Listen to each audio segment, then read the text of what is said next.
back. In the Navajo Nation, voters are calling for the removal of the nation's president because they say he misused hundreds of thousands of dollars, lacks competence, and engaged in misconduct like sexual harassment, nepotism, and bullying.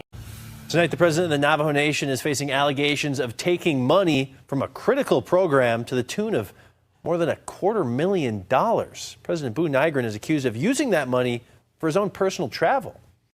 The 25th Navajo Nation Council has filed documents for a temporary restraining order against President Boo Nygren. It has also filed for permanent injunctive relief against a series of vetoes carried out by President Nygren. It's been an interesting few weeks since Navajo Nation President Boo Nygren suddenly fired the tribe's controller. In the fallout, local officials from across the biggest reservation in the U.S.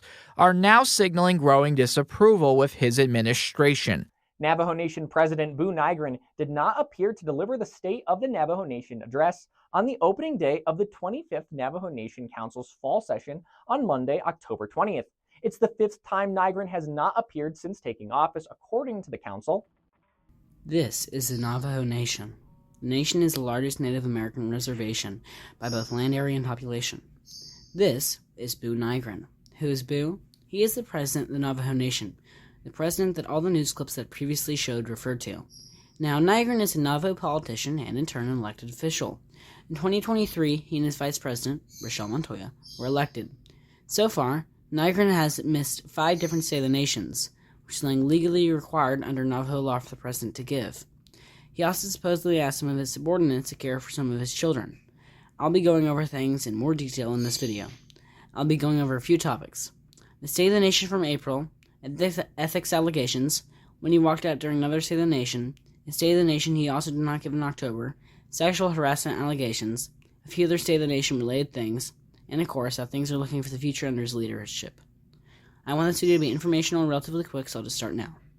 The State of the Nation, a report required to be given by Nygren every quarter of the year, has not been given multiple times. In April of 2025, Nygren was out of town in Washington, D.C., and referred to a recent executive order. He said about this particular, "I must and will work with any administration, Republican or Democrat, to protect jobs, preserve and increase revenue for our communities, and expand new opportunities for our nation." Even though Nygren may have had a reason, it is still legally required of him to give the State of the Nation on specific dates. A subpoena was issued by the Speaker, Crystalline Curley, saying that he had to give the State of the Nation. He gave the State of the Nation on Wednesday, the day Curley had wanted him to give the State of the Nation the subpoena. In August 2025, the Navajo court appointed Kyle Nabak as a special prosecutor for an investigation into Boo Nygren. In November 2025, Nabak released ethics allegations accusing Nygren of multiple violations on a multi-page document. Curley also attempted legislation to remove him from office, which obviously was not successful as of now he's still in office. This is because the Navajo District Court approved a restraining order for the legislation made by Curley. Nygren accused Curley of just attempting to take the office of the president.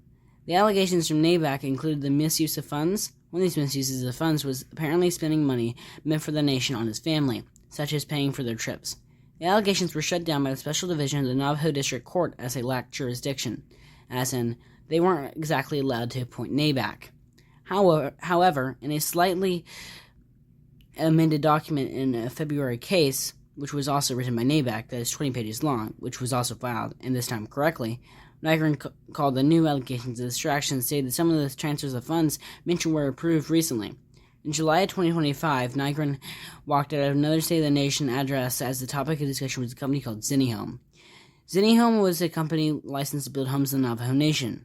Zinni Home had fallen apart, and the language used by the court was, at least according to Nygren on the Office of the President website, abusive and demoralizing.